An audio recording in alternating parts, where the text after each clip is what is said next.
remember when I started, I was a former network marketer. I was involved in network marketing. I was involved with MLM, and it just was not, literally my cup of tea.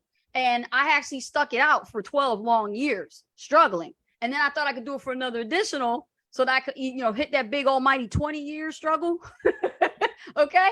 And I felt like an imposter too. And what really got me over it was personal development. And I actually studied Jim Rohn, your first year in network marketing. And that really helped me get over my mindset on some things when it came to feeling that way. And this was old back in the day when I started, doing the days of, old school marketing.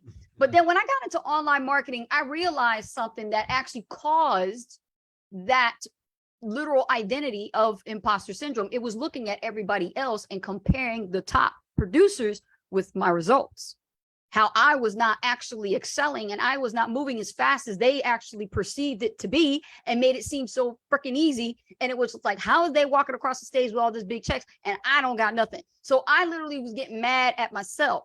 That sounds to me like it was like envy.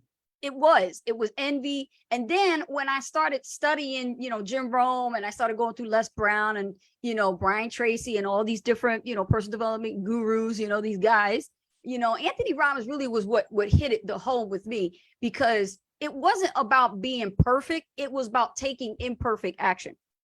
And that's when Anthony Robbins was like, it's not about being perfect. It's about taking imperfect action.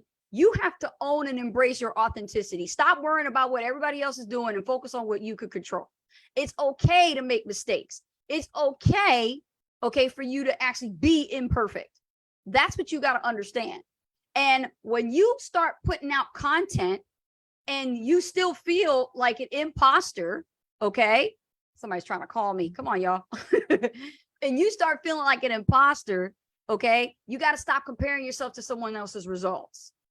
You're not an imposter. That's a fake falsehood identity, okay? You're fine. Ain't nothing wrong with you. The thing is, you have to embrace the learning curve, because there's going to be challenges along the way. It's all going through personal growth.